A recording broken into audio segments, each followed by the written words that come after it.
नमस्कार दर्शकों, कार्यक्रम कानूनी सलाह में आपका फिर स्वागत है। आज हम बात करें महिला श्रमिकों से संबंधित अधिकार एवं कानून पर। बातचीत के लिए हमारे साथ है professor National Law University Bhopal doctor Sushma Sharma ji. Madam, कार्यक्रम कानूनी सलाह में आपका बहुत बहुत स्वागत है। धन्यवाद। नमस्कार दर्शकों, जैसा कि हमारा आज का विषय है महिला श्रमिकों से संबंधित अधिकार एवं कानून, तो हम आपको बता दें कि आज हम खास तौर से बात करेंगे कि जो महिलाएं फैक्ट्रियों में काम करती हैं, जो घरों में काम करती हैं या जो किसी ऑफिस में काम करती हैं, तो ऐसी जो भी महिलाएं हैं जो काम कंपनियों में करती हैं, तो उनके क्या क्या अधिकार कानून में उनको दिए गए हैं, क्या विशेष अधिकार हैं जो सिर्फ महिलाओं के लिए हैं, और इसके संबंध में उनको किस तरह से क्या सहायता मिल सकती है, और उनके लिए यदि किसी के छोटे बच्चे हैं और वो फैक्ट्री में काम करती है या किसी कंपनी में काम करती है, तो ऐसी स्थिति में उन बच्चों को सही संरक्षण मिल सके, उसके लिए कानून में क्या प्रावधान किए गए हैं। कार्यक्रम शुरू करने से पहले हम आपको बता दें कि हमारा ये कार्यक्रम लाइव फोन इन कार्यक्रम है और इसके माध्यम से आप सीधे हमसे जुड़कर सवाल कर सकते हैं। हमारा टोल फ्री नंबर है 1800-233-0040। दूसरा नंबर है 0755266049। टेलीफोन नंबर आप स्क्रीन पर भी देख सकते हैं और हमारे आज के विषय से संबंधित आपकी जो भी समस्या है उसका समाधान कर सकते हैं। तो आइए कार्यक्रम शुरू करते हैं। मैडम, सबसे पहले तो ये जानना चाहेंगे कि कानून में महिला श्रमिक की परिभाषा में किस किस को रखा गया, कौन आता है इस श्रेणी में? हाँ, चित्रा जी, महिला श्रमिक एक अम्ब्रेला टर्म है जी। महिला श्रमिक के अंदर सिर्फ वे ही महिलाएं नहीं आएंगी जो कि फैक्ट्रियों में काम करती हैं जी। इसके अंतर्गत जैसे कंस्ट्रक्शन वर्क या बिल्डिंग्स बनती है उसमें काम करने वाली महिलाएं भी आती हैं।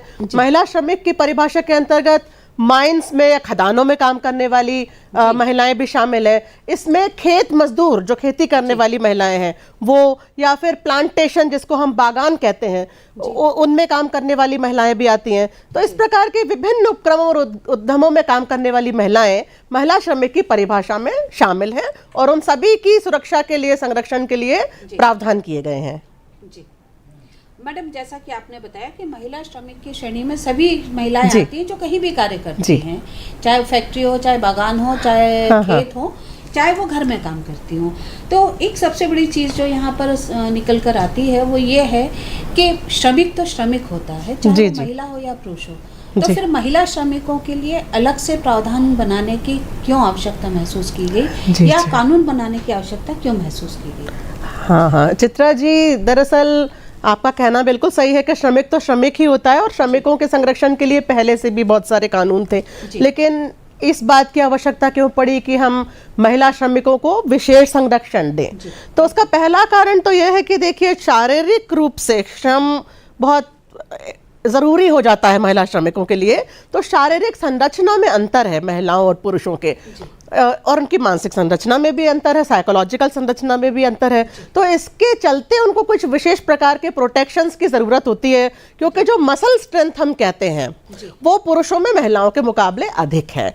तो पहली चीज़ तो ये हुई। दूसरी, उनकी सामाजिक स्थिति महिलाओं की निम्नतर रही है पुरुषों के मुकाबले में। एक सामाजिक सोशल परसेप्शन जो उनके बारे में विचारधारा है वो अलग रही है, तो यौन शोषण वगैरह भी उनका हो जाता है। कई बार उनके लिए बहुत मुश्किल हो जाता है काम करना, इसलिए उनके लिए विशेष संरक्षण की आवश्यकता है। तीसरी चीज़, क्योंकि वो मातृत्व जैसा एक पायस काम करती है, पवित्र काम करती है, तो माँ बनने के चलते कुछ विशेष समस्याओं का सामना उन्हें करना पड़ता है जो कि उनके पुरुष काउंटर पार्ट्स को नहीं करना पड़ता। एक तो ये भी कारण हुआ। इसके अतिरिक्त क्या है कि महिलाओं का पार्टिसिपेशन मैनेजमेंट में नहीं रहा। शुरू से वो दूसरे प्रकार का या असंगठित क्षेत्र में काम करती रही, या लीडरशिप पोजीशंस में कम है, ट्रेड यूनियनों में उनका प्रतिनिधित्व कम है, को उनकी तरफ से बोलने वाला, उनकी बात को समझाने वाला, कानून बनाने वालों तक पहुंचाने वाले लोग बहुत कम हैं। इसलिए ये आवश्यकता है कि महिलाओं को विशेष रूप से संरक्षण दिया जाए, क्योंकि नेतृत्व भी वो नहीं कर पाती हैं। तो जब उनको इस प्रकार का संरक्षण दिया जाएगा तभी वो देश के विकास में पूरा योगदान कर पाएंगी। क्योंकि आप देखिए, 50% जनसंख्या तो महिलाओं की है, तो यदि 50% जनसंख्या घर में बैठी रहेगी और अपनी क्षमताओं से कंस्ट्रक्टिवली योगदान नहीं देगी देश के विकास में, तो हमारे देश का विकास कैसे होगा, और उनका स्वयं का और परिवार का विकास कैसे होगा, जो कि समाज की मूलभूत संरचना परिवार से ही होती है। तो इसलिए ये बहुत आवश्यक था कि महिलाओं को विशेष रूप से कुछ सुविधाएं दी जाएं, उनके हक विशेष रूप से संरक्षित किए जाएं, पुरुषों के मुकाबले उनको अधिक संरक्षण देने वाले कानून बने।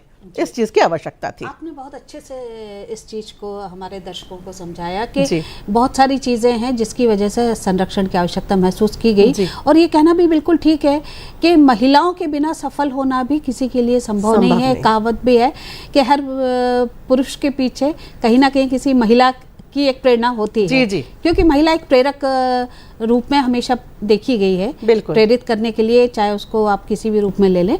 तो जो महिलाओं के लिए अधिकार दिए गए हैं, जो संरक्षण की हम आज बात कर रहे हैं, ऐसे कौन कौन से कानून हैं जो महिलाओं को अधिकार देते हैं और क्या क्या अधिकार देते हैं? खास तौर से जो कानून है हम उस पर जानना चाहेंगे। अच्छा। चित्रा जी, देखिए, जो कानून होते हैं, विधियां जो होती हैं, वो अधिकारों को पहचानती हैं, उनको संरक्षित करती हैं, और अधिकारों का जो हनन करे उसको सजा भी सुनिश्चित करती हैं। ये सारी चीजें विधियों में शामिल है, समाविष्ट है।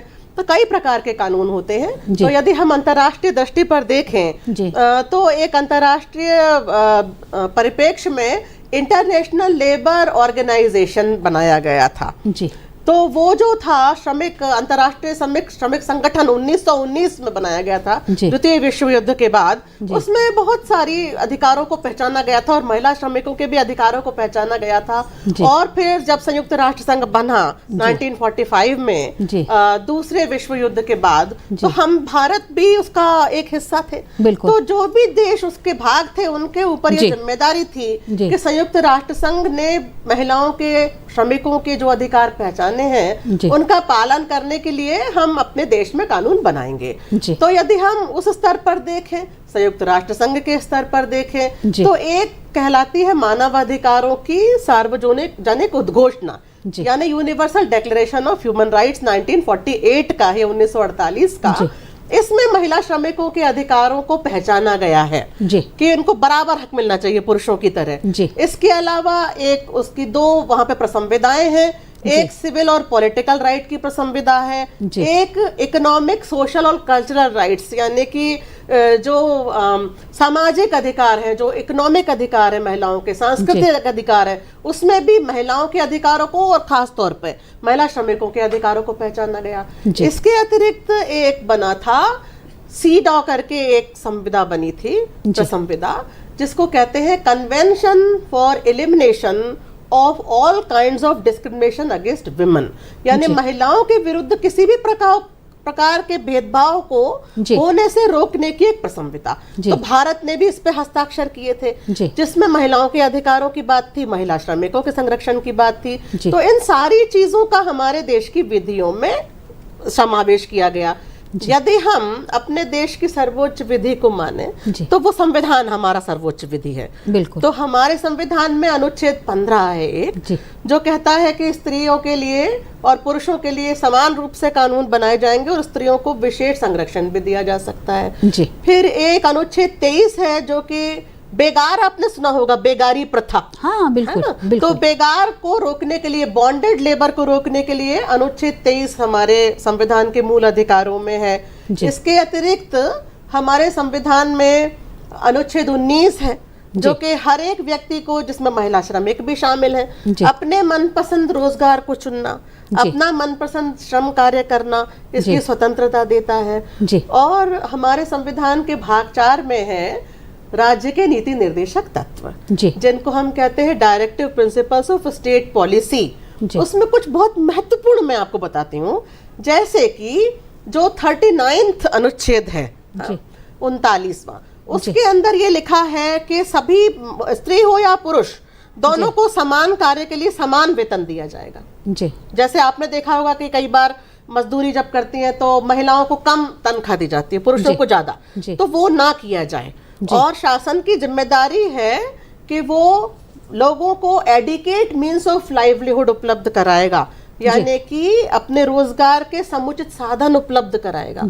और इसी तरह एक 43वां अनुच्छेद है हमारे संविधान का, वो तो बहुत ही विस्तृत है चित्रा जी। उसमें लिखा है कि सरकार कोऑपरेटिव संस्थानों को भी डेवलप करेगी। आप देखिए, जब महिला श्रमिक काम करती हैं, जैसे एक आनंद में अमूल का एक चला था, है ना, कोऑपरेटिव संस्था, सहकारी संस्था, क्योंकि महिला अकेले नहीं कर पाती हैं, तो कोऑपरेटिव संस्था के द्वारा महिला श्रमिक इकट्ठी होकर के बिजनेस करें, उसके लिए प्रावधान बनाए हैं। और महिलाओं के लिए और सभी मजदूरों के लिए हेल्थ की अच्छी कंडीशंस उपलब्ध हो, जी। सोशल सिक्योरिटी उपलब्ध हो, वही जी। एक्सीडेंट किसी का हो गया मान ले जी। काम करते समय, जी, तो बिल्कुल। इस सब के साधन होने चाहिए, हेल्थ के साधन होने चाहिए। जी। अनुच्छेद 43 में इसको लेकर के कहा गया है कि जब भी भारत का शासन कोई नीति बनाएगा जी। तो वो इन उद्देश्यों की पूर्ति के लिए नीति बनाएगा कि समुचित कंडीशंस ऑफ वर्क, यानी उनके हेल्थ को लेकर के, उनकी सुरक्षा को, मजदूर महिला श्रमिकों की सुरक्षा को लेकर, उनके स्वास्थ्य को लेकर ध्यान रखा जाएगा।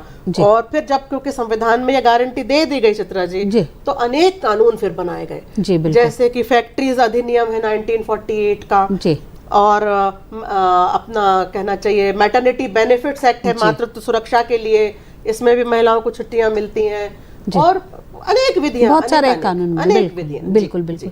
दर्शकों, हम आपको बता दें कि अभी वक्त एक छोटे से ब्रेक का, ब्रेक के बाद हम चर्चा पे वापस आएंगे। लेते हैं एक छोटा सा ब्रेक।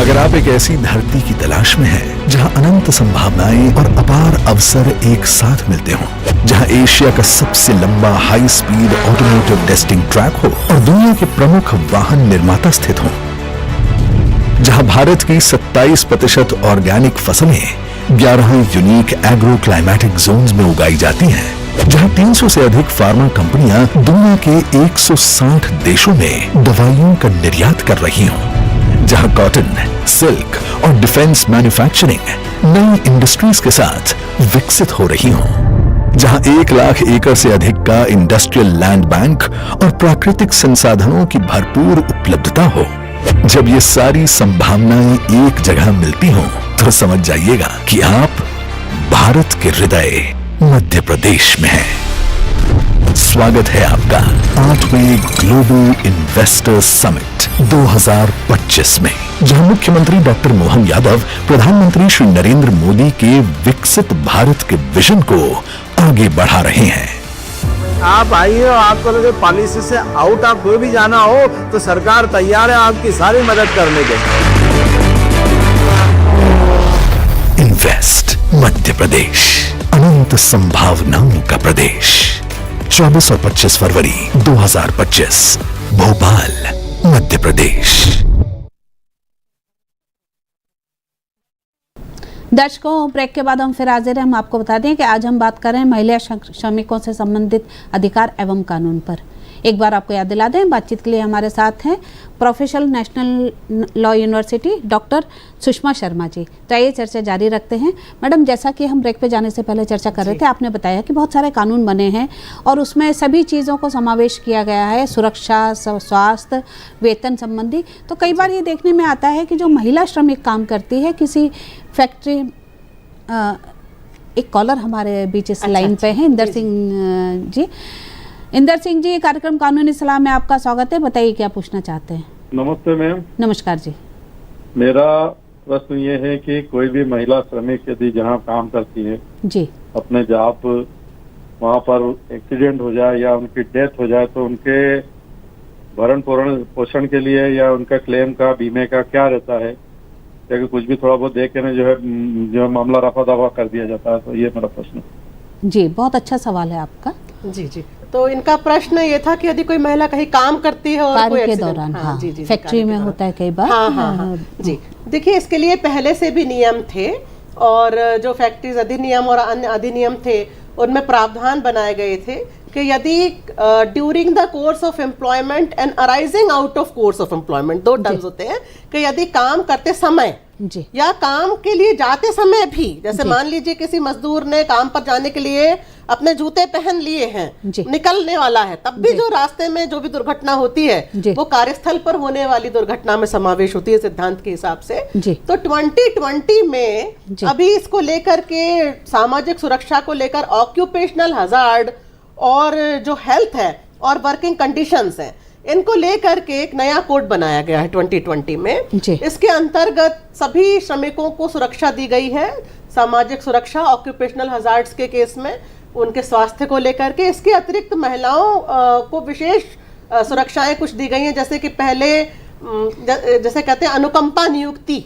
संबंधी जो प्रावधान होते हैं, तो अब जो विधवा बहू है यानी विडोड डॉटर इन लॉ, जी। उनको भी इस सुरक्षाओं का लाभ मिलता है। शादीशुदा बेटियां जो हैं उनको भी इन सुरक्षाओं का लाभ मिलता है। और जो भी महिला कार्यस्थल पर जिसको चोट लगती है तो उसके लिए तुरंत प्राथमिक चिकित्सा और मुफ्त इलाज का प्रावधान है। जी। जितने समय वो काम नहीं कर सकती उस कंपनी फैक्ट्री में तो उसको सवैतनिक अवकाश दिया जाएगा। जी। और इसके अतिरिक्त उसको अन्य प्रकार का कंपनसेशन भी दिया जाएगा। इसके प्रावधान सुनिश्चित किए गए हैं। इनका सवाल ये था कि इसके अलावा इनका ये कहना था कि यदि किसी महिला की मृत्यु हो जाती है कार्य के दौरान तो एक कुछ भी अमाउंट देकर वो मामला उसको वो दे दिया जाता है, एक रीजनेबल अमाउंट या कोई ऐसी राशि जो उसकी भरपाई तो कहीं नहीं हो सकती पर फिर भी कहीं आर्थिक रूप से कोई संबल मिल सके। इसमें सरकार ने अनेक नीतियां बनाई हैं और इसके अतिरिक्त एम्प्लॉइज का जो इंश्योरेंस है उसका एक अधिनियम अलग से है। जी, लेबर लॉ में भी इन विधियों में भी और इंश्योरेंस का अधिनियम अलग से है। जी। तो इसके अंतर्गत जो भी मजदूर होते हैं उनका इंश्योरेंस होता है, महिला मजदूरों का भी इंश्योरेंस होता है। और ऐसा नहीं कि उनको कुछ भी राशि दे दी जाए, जो जिस प्रकार की क्षति उनको पहुंचती है उसके प्रपोर्शन में, उसके अनुपात में उनको आर्थिक सहायता मृत्यु के केस में उनके जो भी बच्चे हैं या जो भी सक्सेसर्स हैं उनको, और अथवा कोई शारीरिक अक्षमता उत्पन्न होती है तो उस महिला को स्वयं उस प्रकार की सहायता इन अधिनियमों के तहत दी जाती है। जी बिल्कुल। हम बात कर रहे थे कि जो महिला श्रमिक होती हैं कई बार ये देखने में आता है कि वो किसी साइट पे काम कर रही हैं ठेकेदार के यहाँ या वो किसी फैक्ट्री में काम कर रही हैं तो उनका जो वेतन होता है पुरुषों की तुलना में कई बार कम होता है। तो ऐसा क्यों होता है? आपने बताया कि नहीं समान होना चाहिए जी, पर कई बार ये देखने में आता है कि महिलाओं को कम मिलता है पुरुषों को ज्यादा मिलता है। इसके पीछे क्या कारण है? देखिए ये तो एक हमारी सामाजिक विडंबना है कि हम महिलाओं को कमतर आंकते हैं, इसके लिए उनको कम वेतन दिया जाता है। लेकिन यदि हम न्यायोचित बात करें तो जैसे मैंने हमारी चर्चा शुरू होने पर कहा था 1919 में ही ये तय कर दिया गया था अंतर्राष्ट्रीय स्तर पर, अंतर्राष्ट्रीय श्रम संगठन के द्वारा ये कन्वेंशन किया गया था, समान वेतन संबंधी कन्वेंशन किया गया था। और फिर बाद में हमारे यहाँ जब वेज एक्ट बना और अभी भी हमारे 2020 में कोड ऑफ वेज बना है, रिवाइज हुआ है दोबारा, स्त्री और पुरुषों को समान कार्य के लिए समान वेतन मिलना चाहिए। अगर वो एक जैसा कार्य कर रहे हैं, एक ही प्रकार के ऑक्यूपेशन में है तो ये गैर कानूनी है, उनको अलग अलग वेतन नहीं दिया जा सकता। इसकी शिकायत की जा सकती है न्यायालय में और इसमें जो दोषी लोग हैं उनको दंडित भी किया जा सकता है। जी, आपने बताया बड़े सारे अधिकार महिलाओं को दिए गए हैं, कानून बने गए हैं, फिर भी कई बार ये देखने में आता है कि उनका पालन उतने अच्छे से नहीं होता है। तो यदि किसी व्यक्ति द्वारा या किसी संस्था द्वारा किसी महिला श्रमिक को मिले अधिकारों का हनन किया जाता है और जो कानून में प्रावधान है उनको पूरा नहीं किया जाता, जैसे हम चर्चा अभी कर भी रहे थे वेतन के मामले में, तो ऐसी स्थिति में उस महिला के पास क्या उपचार है? हाँ, यदि किसी महिला के अधिकारों का हनन होता है तो उसको विशेष प्रकार के अनेक प्रकार के उपचार प्रदान किए गए हैं। देखिए मैं बड़े से लेके नीचे छोटे तक के उपचारों पर आती हूँ, है ना? सबसे पहले तो यदि कोई ऐसा कानून बनाया गया या सरकार के द्वारा ऐसी कोई नीति बनाई गई जिसमें कि महिलाओं के खिलाफ भेदभाव हो रहा है तो उसको, अगर महिला के जो मूलभूत अधिकार हमारे संविधान में दिए गए हैं जैसे काम करने का अधिकार, उनका हनन हो रहा हो तो सीधे ही उस विधि के विरुद्ध सुप्रीम कोर्ट में याचिका दायर की जा सकती है, निःशुल्क रूप से याचिका दायर की जा सकती है। और जरूरी नहीं है कि वो महिला ही याचिका दायर करे, उसकी ओर से कोई समाज सेवी संस्था या कोई भी सोशल वर्कर, समाज सेवक इस याचिका को दायर करके ऐसे कानून को भंग कर सकते हैं, ऐसे कानून को असंवैधानिक डिक्लेयर करवा के समाप्त करवा सकते हैं। ऐसी पॉलिसी को भी, ऐसी नीति को जो महिलाओं के प्रति भेदभाव करती है, असंवैधानिक घोषित किया जा सकता है। दूसरी चीज यह है कि यदि विधि के द्वारा बनाए गए प्रावधानों का उल्लंघन होता है तो उसमें एक तो न्यायालय के द्वारा महिला उपचार पा सकती है।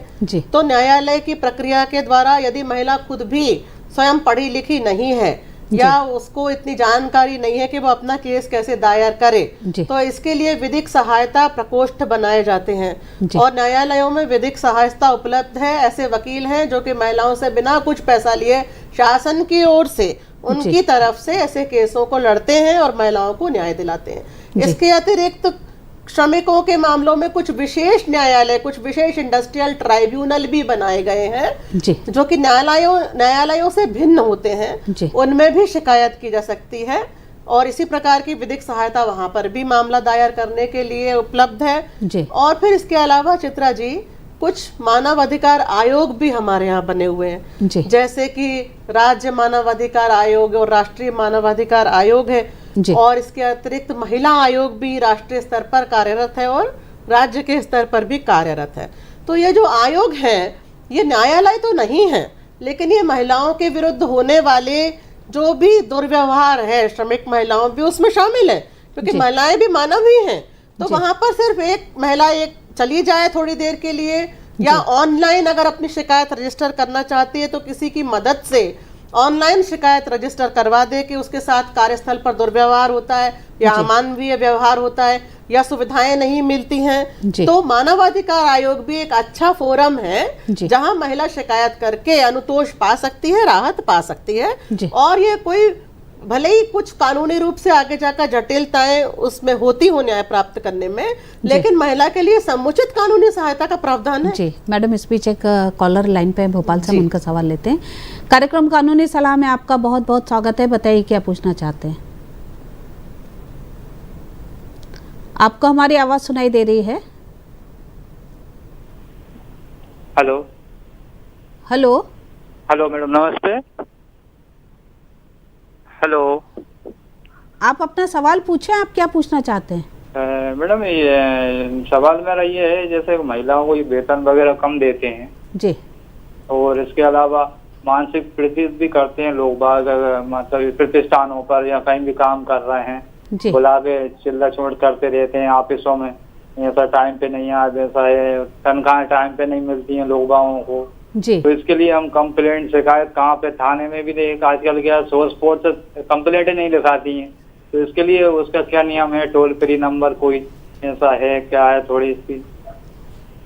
जी बिल्कुल, हम महिला श्रमिकों से संबंधित बात कर रहे हैं तो उनके बारे में हम मैडम से जानते हैं। जी। जैसा इन्होंने कहा। देखिए चित्रा जी, जो मैंने अभी कुछ पहले ही जो फोरम्स बताए थे वो तो है ही। इसके अतिरिक्त एक नया कोड भी 2020 में बनाया गया है जिसका नाम है इंडस्ट्रियल रिलेशंस कोड जी। तो उसके अंतर्गत एक ग्रीवेंस रिड्रेसल कमेटी का भी प्रावधान है जी, कि एक जो है महिलाओं के विरुद्ध होने वाले, या वो तो सभी श्रमिकों के लिए, श्रमिकों के विरुद्ध होने वाले जो भी अत्याचार है, जो भी इंडस्ट्रियलिस्ट के, फैक्ट्री के मालिक और श्रमिकों के बीच के भी जो भेदभाव है या जिस भी प्रकार के विवाद है, उसको रिजॉल्व करने के लिए ग्रीवेंस रिड्रेसल समितियां बनाई जाएंगी इस इंडस्ट्रियल रिलेशंस कोड 2020 में। और उसमें यह भी प्रावधान है कि जितनी संख्या महिलाओं की उस फैक्ट्री में है उतने प्रपोर्शन में उनका प्रतिनिधित्व इस ग्रीवेंस रिड्रेसल समिति में भी होगा, तो शिकायत वहां पर भी की जा सकती है। किसके अतिरिक्त जो न्यायालय और बाकी ट्राइब्यूनलों का मैंने अभी थोड़ा पहले ही बताया था, या मानवाधिकार आयोग, उसके अतिरिक्त इस ग्रीवेंस रिड्रेसल फोरम में भी शिकायत की जा सकती है। अब जहां तक कि इन्होंने मानसिक प्रताड़ना की बात की, या जैसे अगर हम सेक्सुअल हरासमेंट की बात अगर मान लीजिए करते हैं, शायद इनका इशारा इस तरफ भी था कि महिलाओं को बुला करके वेतन नहीं देते, तो वेतन इत्यादि से आने के लिए जरा लेट हो जाए तो मिसबिहेव करते हैं जी। तो उसके लिए इस तरीके की जो समिति है ग्रीवेंस रिड्रेसल की, इसमें शिकायत की जा सकती है जी। मैडम, हम बात कर रहे हैं महिला श्रमिकों की, तो जो प्लांट में या फैक्ट्री में महिलाएं काम करती हैं उनके लिए क्या कोई विशेष प्रावधान किए गए हैं? क्योंकि प्लांट और फैक्ट्री में देर रात तक भी कई बार काम होता है और महिलाओं के साथ कई बार बच्चे भी होते हैं छोटे छोटे से, तो ऐसी स्थिति में उनको क्या कोई विशेष अधिकार वहाँ कार्य करने वाली महिलाओं को? जी चित्रा जी, फैक्ट्रीज अधिनियम जब 1948 में बना था उसमें बहुत सारी सुरक्षाएं थी और उसके अतिरिक्त भी अन्य, मैं आपको उदाहरण दे देकर बताती जाती हूँ कि महिलाओं को क्या कानूनी सुरक्षाएं हैं। जैसे सबसे पहले यदि हम ये कहें कि फैक्ट्रीज एक्ट में, अधिनियम में प्रोवाइडेड है कि कोई भी जो महिला है वो खतरनाक मशीनों को चलती हुई अवस्था में साफ नहीं करेगी जी। तो चलती हुई मशीनों में महिलाओं या तेल डालना, ग्रीस डालना या उनको साफ करना जी, ये काम महिलाओं से नहीं करवाया जाएगा, उनकी सुरक्षा के लिए है ये प्रावधान, है ना। इसके अतिरिक्त सुबह 6 बजे से शाम के 7 बजे के बीच ही महिलाएं काम करेंगी, रात्रि में नहीं करेंगी काम, और यदि करती हैं, इसमें संशोधन हुआ था एक, तो यदि वो करती हैं तो 2017 के एक संशोधन में ये बात आई कि महिलाओं को ट्रांसपोर्टेशन की व्यवस्था की जाएगी पिकअप किया जाएगा और ड्रॉप किया जाएगा यदि उनको रात्रि में काम के लिए बुलाया जाता है। और पूरे सप्ताह में एक दिन की छुट्टी अनिवार्य है और वो किसी भी दिन हो सकती है, जरूरी नहीं कि रविवार के दिन ही हो। और इसके अतिरिक्त पूरे हफ्ते में सिर्फ 6 दिन काम करेंगी, उसमें 48 घंटे से अधिक काम नहीं करेंगी। कुल मिला करके 48 घंटे से अधिक काम एक सप्ताह में नहीं लिया जाएगा और एक दिन में 9 घंटे से अधिक काम महिला श्रमिक से नहीं लिया जाएगा। ये महिला श्रमिकों के ऊपर भी एप्लीकेबल है। इसके अतिरिक्त 30 से अधिक यदि एम्प्लॉय काम करते हैं तो चाहे वो बागान हो चाहे वो कोई फैक्ट्री हो, वहां पे झूला घर या क्रैश का इंतजाम करना बहुत ही आवश्यक है, जिससे कि महिला के 6 साल या उससे कम के बच्चे अपनी माँ के साथ वहां पर आ सके कार्यस्थल में और वो झूला घर में रह सके। तो माँ जो है वो अपने बच्चे को भी अटेंड करती रहे बीच बीच में काम के साथ। और महिला को नर्सिंग ब्रेक भी दिया जाना आवश्यक है। जो माताएं दूध पिलाती हैं अपने बच्चों को, छोटे बच्चे हैं उनके, तो उनके लिए नर्सिंग ब्रेक का भी प्रावधान इसमें है कि वो बीच में ब्रेक लेकर के, और इसको पूरा उनके काम के समय की अवधि में गिना जाएगा और उनको बीच में भी रेस्ट का अधिकार दिया जाएगा। सभी मजदूरों को दिया जाएगा, महिलाओं के लिए विशेष प्रावधान है। और इससे कि उनको स्वयं भी शारीरिक और मानसिक थकान से निजात मिलेगी, वो अपने बच्चे को भी झूला घर में या क्रश में अटेंड कर सकेंगी, बच्चा सुरक्षित रहेगा। देखिए आपने देखा होगा जैसे कहीं प्लांटेशन में काम कर रही है महिलाएं तो 2 पेड़ों के बीच में दुपट्टा बांध के साड़ी का बिल्कुल बच्चे को धूप में लिटाया है ना। तो ये बहुत ही गरिमामय नहीं लगता, मानवाधिकारों का हनन है। इसलिए गरिमापूर्ण व्यवहार किया जाए। और बच्चा यदि माता का दूध नहीं पिएगा तो उसका स्वास्थ्य अच्छा नहीं रहेगा, तो स्वास्थ्य का भी ख्याल रखना आवश्यक है। महिला के भी मानसिक और शारीरिक स्वास्थ्य का ध्यान रखना आवश्यक है। इसलिए रेस्ट रूम का प्रावधान है, अलग से बाथरूम होना चाहिए पुरुषों के और महिलाओं के लिए। फिर जब महिला काम करने आती है तो घर से साड़ी पहनकर आएंगी और वहां फैक्ट्री में आकर के ऐसे कपड़े पहनेंगी, हेलमेट लगाएंगी जो सुरक्षा के अनुकूल है। तो उसके लिए चेंजिंग रूम भी उनके लिए अलग होना चाहिए, जहाँ पे कि वो अपने कपड़ों को बदल लें और सुरक्षा संबंधी जितनी भी चीजें हैं वो उनको उपलब्ध कराई जाए। और इसके साथ ही देखिए जैसे कॉटन गिनरीज होती हैं जहाँ पे कि रुई वगैरह मशीन में डाली जाती है, वहाँ बहुत सारा कण उड़ते हैं, वो महिलाओं को बहुत नुकसान करते हैं, घातक होते हैं। तो उसको रोकने के लिए महिलाएं वहां पर काम नहीं करेंगी, ऐसा प्रावधान है। और अलग अलग अधिनियम है, जैसे प्लांटेशन अधिनियम में अलग से दिया है। माइंस रिलेटेड जो अधिनियम है, माइंस का मतलब खदान है, तो उसमें खदान के ऊपर तो महिलाएं काम करती हैं। जैसे जो ओर निकल कर आया, कोयला या लोहा, उसकी सफाई बिनाई छटाई के लिए तो महिलाएं काम करती हैं। लेकिन वो माइन के अंदर जा करके खोदने वाले काम में उनको ना लगाया जाए, ऐसा था। लेकिन इसको चैलेंज भी कुछ महिलाओं ने किया कि भाई हम रिसर्च करना चाहते हैं मान लीजिए, तो उसमें एक लिमिटेड प्रावधान है कि यदि वो जस्टिफाई करें महिलाएं कि हम रिसर्च के लिए या कुछ और स्टैटिस्टिक्स के लिए जाना चाहते हैं, खोज करने के लिए, तो उनको पूरे सुरक्षा के साथ में वो जाती हैं। अदरवाइज नहीं तो उनको इसमें काम में नहीं लगाया जाता। तो ये उदाहरण है कि किस तरह से महिलाओं के। अच्छा देखिए कैंटीन की मुझे बात याद आई, जैसे हेल्थ से रिलेटेड कैंटीन है, तो जो कैंटीन वाली जो कमेटी समिति होगी फैक्ट्रियों में, उसमें महिलाओं का समावेश होना आवश्यक है। जरूरी है कि उनका भी प्रतिनिधित्व रहे। तो इस तरह के प्रावधान जो है। और जैसे मान लीजिए वजन उठाने की बात हुई तो वो पाउंड्स में दिया है, लेकिन 30 किलो से अधिक वजन जो है अगर हम कन्वर्ट करें पाउंड्स को किलो में, तो आशा की जाती है 30 किलो से अधिक वजन महिलाओं से न उठाया जाए, क्योंकि उनकी शारीरिक क्षमता को देखते हुए ये समुचित है। तो इससे मुझे ऐसा लगता है कि मैंने काफी ये उदाहरण आपको दिए कि किस प्रकार की सुरक्षा महिलाओं को महिला होने के नाते दी गई है। बिल्कुल बिल्कुल। दर्शकों, अब हम आपको बता दें कि कुछ गुमशुदा व्यक्तियों के बारे में हम आपको जानकारी दे दें।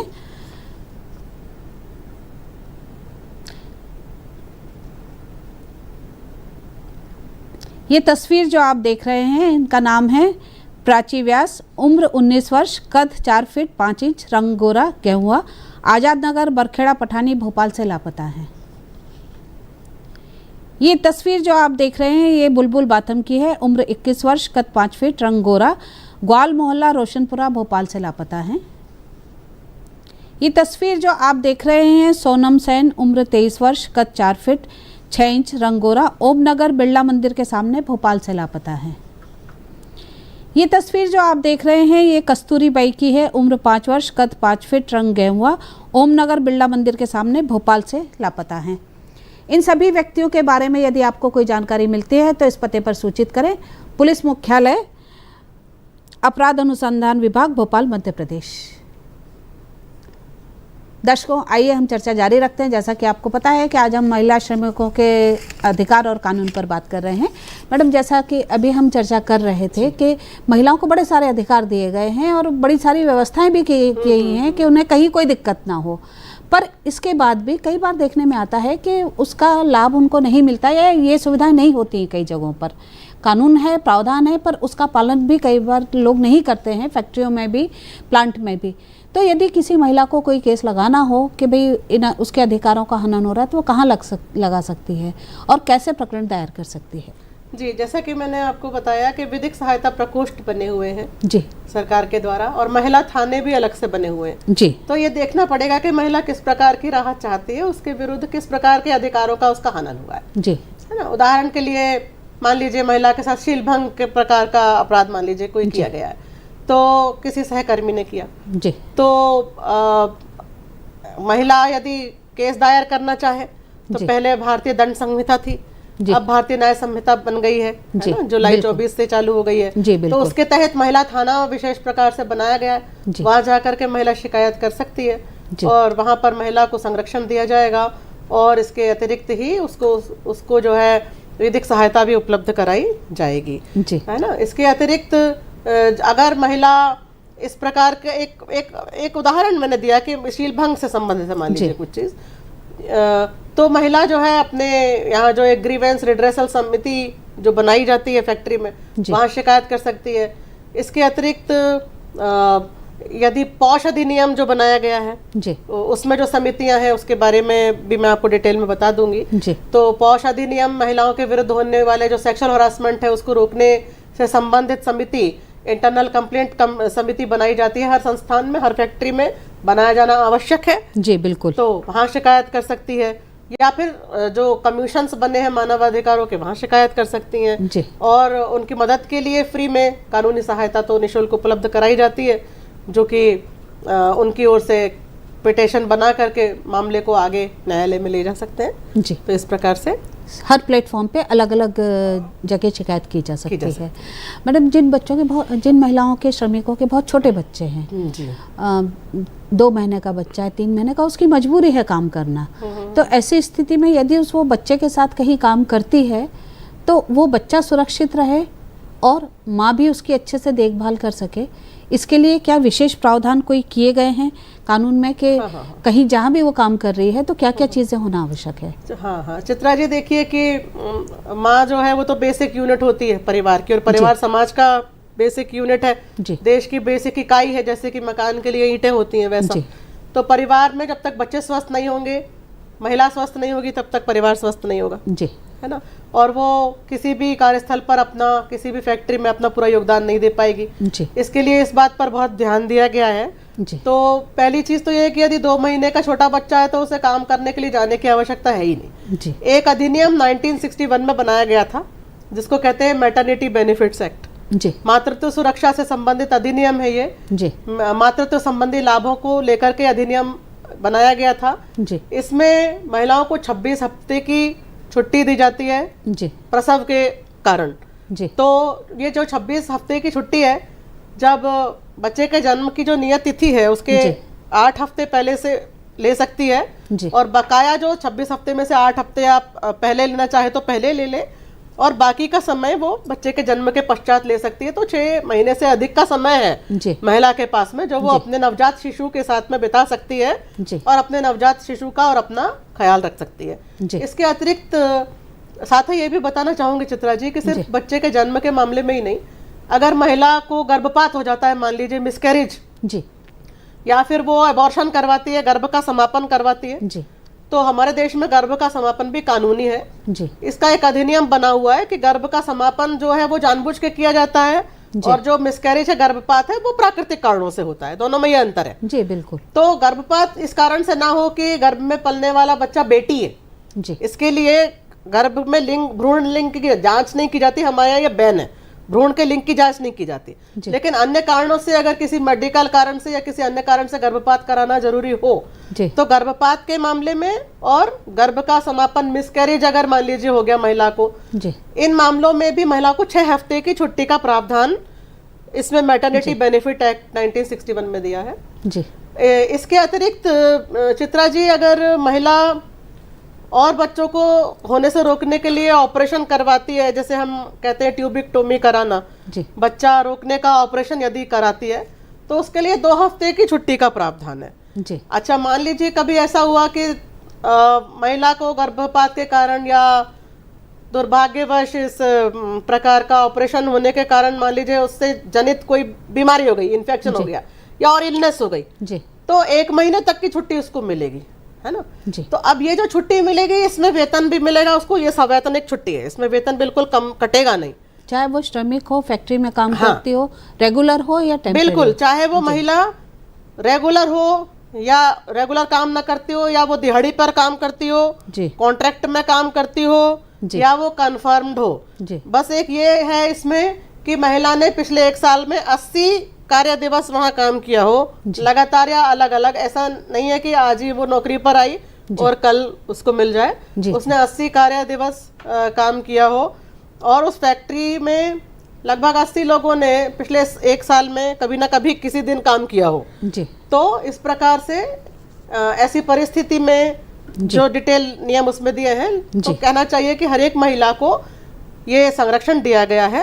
इसके अतिरिक्त जो मैंने आपको बताया कि 2017 में भी सुधार हुए और भी सुधार हुए कि 30 से अधिक महिलाएं काम करती हैं तो झूलाघर या क्रेच का प्रावधान होता है। जब महिला की मैटरनिटी लीव खत्म हो जाती है उसके बाद में वो महिला वहां आ सकती है अपने बच्चे को लेकर, जहां बच्चे का ख्याल रखा जाएगा और नर्सिंग ब्रेक में जाकर के अपने बच्चे से मिल सकती है, उसे दूध पिला सकती है, बच्चे के साथ खेल सकती है। और जो क्रच है वो एक ऐसा सुरक्षित स्थान होगा, एक साफ सुथरा कमरा होगा, वहाँ बच्चों का ध्यान रखने के लिए आया की व्यवस्था होगी, बच्चों के लिए छोटे छोटे खिलौने होंगे, सुरक्षित खिलौने, छोटी किताबें होंगी, खाने पीने का सामान होगा, जहाँ पर वो बच्चे अच्छी तरह से अपनी माता के साथ रह सकते हैं और इस प्रकार से महिला स्वयं को और अपने परिवार को दोनों को ही आगे बढ़ा सकती है और एक श्रमिक के तौर पे अपनी जो फैक्ट्री है या एम्प्लॉयर है या प्लांटेशन का काम है वहाँ पर भी अपना योगदान दे सकती है जी। मैडम, कई बार ये देखा जाता है कि घर में बच्चियाँ काम करती हैं, बर्तन झाड़ू का काम करती हैं घरों में, तो अगर उस कार्य के दौरान उनके साथ कोई अप्रिय घटना हो जाती है कार्य करने के दौरान तो उनकी सुरक्षा के लिए क्या उपाय है, या अगर कुछ हो जाता है तो फिर कानून में क्या प्रावधान किया गया है, किस कानून के तहत कार्रवाई की जा सकती है? देखिए चित्रा जी, एक तो यह है कि 14 साल से कम उम्र के बच्चों को इस प्रकार का काम कराना ही जो है वो बैन है ना। तो अगर कोई महिला काम कर रही है किसी के घर में, डोमेस्टिक वर्कर है तो उसको भी गरिमामय रूप से काम करने का अधिकार है, सही वेतन मिलने का अधिकार है।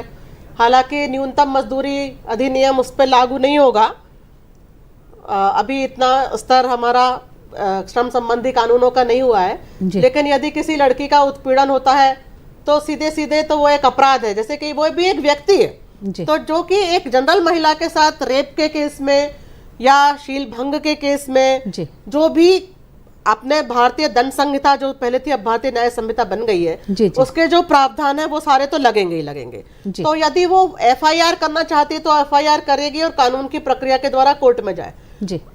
अदरवाइज उसको, महिला को जो घरों में काम करती है उनको भी श्रमिक माना जाता है, घरेलू काम करने वाले श्रमिक जी बिल्कुल। तो जो घरेलू काम करने वाले श्रमिक हैं, वर्कमैन हैं, उनको सेक्सुअल हरासमेंट या यौन हिंसा से बचाने के लिए एक विशेष विधि 2013 में बनाई गई थी, उसको कहते हैं पॉश अधिनियम, prevention of women from sexual harassment act 2013। उस अधिनियम का मतलब है कि महिलाओं को सेक्सुअल हरासमेंट, लैंगिक शोषण, महिलाओं के लैंगिक यौन शोषण से रोकने की रोकथाम संबंधी अधिनियम 2013।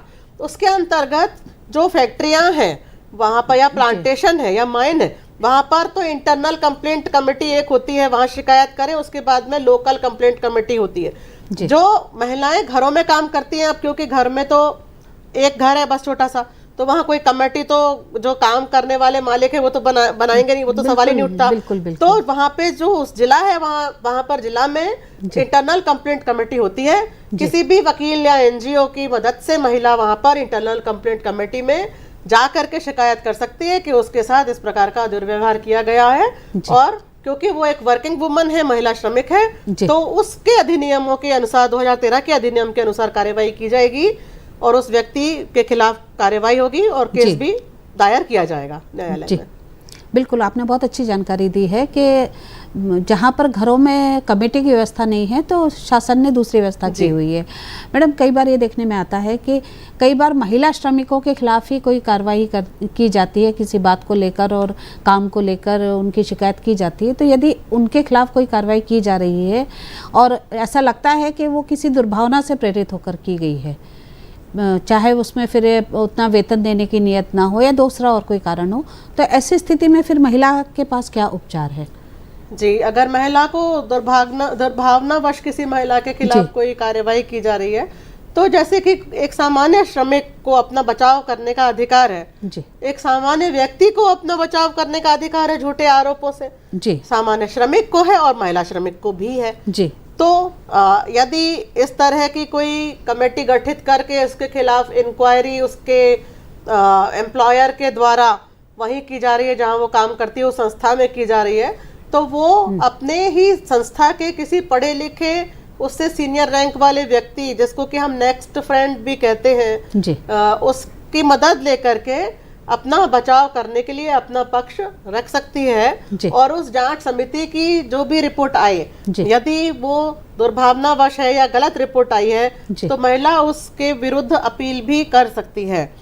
इसके अतिरिक्त अगर महिला के खिलाफ कोई क्रिमिनल केस दायर किया गया है दुर्भावनावश, तो वो विधिक सहायता लेकर के, अगर वो सक्षम नहीं है तो विधिक सहायता लेकर के वकील की मदद से अपना डिफेंस कर सकती है। हर एक भारतीय नागरिक को अपना डिफेंस करने का अधिकार है और इसके लिए वो महिला श्रमिक भी पूरी तरह से इसकी उसको भी ये हक है कि वो अपने ऊपर लगाए गए आरोपों से अपने आप को डिफेंड करे। जी मैडम, आपने बताया कि इतने सारे अधिकार उसको दिए हुए हैं, पर कई बार क्या होता है कि जैसे हम किसी ऑफिस की बात कर रहे हैं ना, किसी कंपनी में कोई महिला काम कर रही है, सरकारी उसमें संस्थान में कर रही है, अब कई बार वहाँ पर यदि उसको उसके साथ कोई ऐसा व्यवहार होता है किसी व्यक्ति के द्वारा, किसी सीनियर के द्वारा, और जिसमें वो शिकायत करती है कि भाई मुझे पीड़ित किया जा रहा है, दुर्भावना से किया जा रहा है, और वो वहाँ काम करने में सहज महसूस नहीं करती है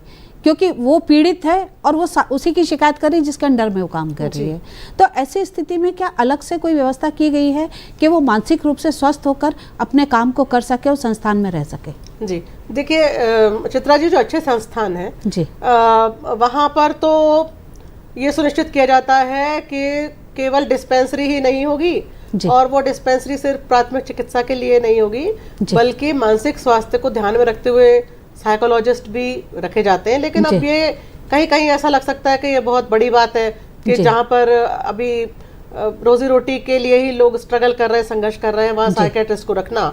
लेकिन हाँ, अच्छे संस्थानों में ऐसे साइकोलॉजिस्ट भी होते हैं जो कि लोगों को सलाह देते हैं कि वो किस प्रकार से कठिन परिस्थितियों से जूझें। अब इसमें यह है कि यदि महिला किसी एक विशेष व्यक्ति के साथ असहज महसूस कर रही है, तो ऐसे केस में महिला यह कह सकती है कि उसको दूसरे प्रकोष्ठ में ट्रांसफर कर दिया जाए, उसी संस्था में वो उस व्यक्ति के साथ काम ना करे जिसके साथ वो असहज है, और उसको दूसरे प्रकोष्ठ में भेजा जा सकता है, या जो व्यक्ति उसको असहज महसूस करवा रहा है उस व्यक्ति को दूसरे प्रकोष्ठ में भेजा जा सकता है। इस प्रकार की व्यवस्था बनाई गई है। जी, मतलब इस कानून में जो कार्यस्थल पर महिलाओं का उत्पीड़न रोकने संबंधी जो कानून है, उसमें ये व्यवस्था की गई है कि यदि वो शिकायत करती है कि भाई मैं सहज महसूस नहीं कर रही हूँ, तो उसको वहाँ से दूसरी जगह ट्रांसफर स्थानांतरित किया जा सकता है। मैडम, जो महिलाएं फैक्ट्री में काम करती हैं या किसी प्लांट में काम करती हैं, तो उनके लिए क्या कोई आयु सीमा निर्धारित की गई है महिला श्रमिकों के लिए कि इस उम्र से उम्र तक, और कौन से काम है जो वो करेंगी, कौन से हैं जो नहीं करेंगी? मतलब कोई ऐसे काम है जो निषेध है महिलाओं के लिए, और यदि उनसे करवाया जाता है तो फिर क्या रेमेडी है? चित्रा जी, महिलाएं वैसे तो 18 से अधिक उम्र का जो व्यक्ति है जी वो इस प्रकार से फैक्ट्री में और अन्य उद्यमों में एडल्ट होना जरूरी है। जी तो एडल्ट की उम्र 18 प्लस जी है ना। तो इसके अतिरिक्त यहाँ तक कि महिलाओं के सुरक्षा से संबंधित क्या काम उनसे नहीं करवाने चाहिए, जी। जो मैंने आपको शुरू में शायद बताया है कि अधिक वजन उठाना, 30 किलो से अधिक वजन उठाना महिलाओं से नहीं कराना जाना जी। चाहिए। जी। या जो कॉटन गिनिंग मिल्स है वहाँ पे क्योंकि रुएं बहुत उड़ते हैं इसलिए महिलाओं से वो वाला काम नहीं करवाना चाहिए। जी। माइन के नीचे भिजा करके महिलाओं से काम नहीं कराना है। जी। खतरनाक मशीनरी जो है उसकी सफाई महिलाओं से नहीं करवाना। चलते समय मशीनों की ऑयलिंग करवाना भी महिलाओं के लिए नहीं कराया जाता है। इस प्रकार से अलग अलग उद्यमों में इस प्रकार की चीजें दी हुई हैं। खतरनाक मशीनों पर काम महिलाओं से कराए जाने को लेकर के प्रबंध किया गया है कि ऐसा न कराया जाए। यदि कोई एम्प्लॉयर इसका उल्लंघन करता है तो एक तो लेबर अधिकारी भी होते हैं जो शासन में हर जिला स्तर पर लेबर अधिकारी भी बनाए गए हैं, वो भी इस चीज को देखते हैं, सुपरवाइज करते हैं कि इन प्रावधानों का पालन किया जा रहा है कि नहीं। इसके अतिरिक्त जितने भी फोरम अभी तक हमने डिस्कस किए वहां पर इसकी शिकायत की जा सकती है और जो दोषी लोग हैं जो इस तरह की ड्यूटी महिलाओं की लगाते हैं और ध्यान नहीं देते उनके विरुद्ध कार्रवाई की जा सकती है। जी मैडम, जो कानून बने हैं आपको लगता है जो महिलाओं की सुरक्षा के लिए, जो श्रमिकों की, महिला श्रमिकों के लिए बने हैं, तो जो वर्तमान परिवेश में जिस तरह का माहौल है, जो काम के अवधि है, जैसा कि हम देखते हैं लड़कियां नाइट शिफ्ट करती हैं ऑफिसों में, कॉल सेंटर्स पे, क्योंकि अब जॉब ही ऐसे हैं कि उनको करना पड़ता है, तो ऐसी स्थिति में कहीं कोई संशोधन की आवश्यकता है कानून में? चित्रा जी, देखिए ये तो पहले का कानून था कि महिलाओं को सुबह 6 बजे से लेकर के शाम के 7 बजे तक ही काम करने की अनुमति थी, उसके अतिरिक्त अनुमति उनको नहीं थी। लेकिन महिलाओं ने खुद ही इस बात की आवाज उठाई कि ये एक तरीके से हमारी नौकरी करने की स्वतंत्रता का ये उल्लंघन है। जी, आपने बताया है ना। यदि हम चाहें तो हमें रात में भी काम करना चाहिए, करने की स्वतंत्रता होनी चाहिए, ऑप्शन हमारा होना चाहिए। जी। तो इसके तहत ऑलरेडी परिवर्तन कर दिया गया। 2017 में भी ये सुनिश्चित किया गया कि ये जिम्मेदारी महिलाएं कर सकती हैं काम, रात्रि के समय भी कर सकती हैं, प्रोवाइडेड कि बाकी उनके काम करने के घंटे वगैरह के अंदर ही उनके काम की अवधि हो। और ये जिम्मेदारी एम्प्लॉयर की होगी, नियोक्ता की ये जिम्मेदारी होगी कि वो ट्रांसपोर्टेशन फैसिलिटी उपलब्ध कराए, कि महिला को पिकअप और ड्रॉप करने की सुविधा, ट्रांसपोर्टेशन, क्योंकि कार्यस्थल तक आना भी एक चैलेंज है महिलाओं के लिए कि वो किस बस में आएंगी, अगर रात को 2 बजे उनकी नाइट शिफ्ट खत्म हो रही है तो वो कैसे घर जाएंगी। तो ये सारी चीजें उनकी सुरक्षा सुनिश्चित करने की जिम्मेदारी जो है वो एम्प्लॉयर के ऊपर है, नियोक्ता के ऊपर है। दूसरा, महिला अकेली काम ना करे, इसका भी ध्यान रखा गया है कि कम से कम 3 महिलाएं, 1 से अधिक महिलाएं वहां पर होनी चाहिए जिससे महिला अकेली महसूस ना करे।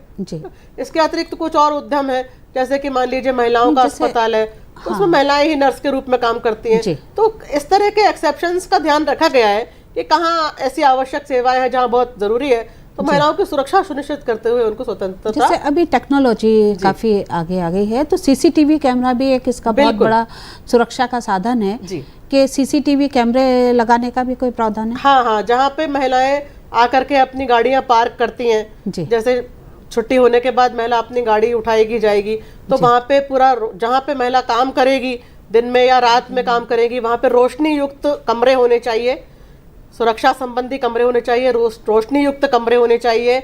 और जहाँ पे पार्किंग होगी, जहाँ महिला अपनी गाड़ी खड़ी करती है या गाड़ी से आकर के उतरती है, भले ही वो नियोक्ता की गाड़ी हो, वहां पर भी पूरी रोशनी होनी चाहिए। सीसीटीवी कैमरे लगे हुए होने चाहिए लॉबी में, कार्यस्थल पर, पार्किंग में, कैंटीन में, जिससे कि ये देखा जा सके, इस चीज का वॉच रखा जा सके कि महिला के साथ कहीं भी कोई दुर्व्यवहार ना हो और उसकी सुरक्षा और गरिमा सुनिश्चित की जा सके। इसके लिए सीसीटीवी कैमरे लगवाने और रोशनी भरे लॉबी, पार्किंग इत्यादि होने का भी प्रावधान है। जी मैडम, जो कानून महिलाओं के लिए बने हैं उनके बारे में आपको क्या लगता है कि महिलाओं में कितनी अवेयरनेस है? क्या उन्हें मालूम है कि उनकी सुरक्षा के लिए क्या क्या शासन ने कानून बनाए हैं? जी चित्रा जी, ये आपका बहुत ही अच्छा प्रश्न है। कानून तो बहुत सारे बनाए गए हैं और कानून का पालन करने के लिए नीतियां भी बनाई गई हैं, अधिकारी भी बहुत सारे हैं, लेकिन हाँ, महिलाओं के अंदर इसकी अवेयरनेस या जागरूकता का स्तर कम है, जिसके लिए प्रयास करने की नितांत आवश्यकता है। तो इसके लिए मेरा तो यही सुझाव है कि समय समय पर, जैसे कि हम एक महिला दिवस चुन सकते हैं जो 8 मार्च को होता है, जी, या 1 मई अंतर्राष्ट्रीय मजदूर दिवस हम ले सकते हैं, जी। है ना। कोई भी एक दिन हम सुनिश्चित कर सकते हैं साल में, जहां पर एक वर्कशॉप किया जाए कार्यस्थल में, जहां उन महिलाओं को जिस वो उद्यम में काम कर रही हैं उससे संबंधित कानूनों की जानकारी दी जाए।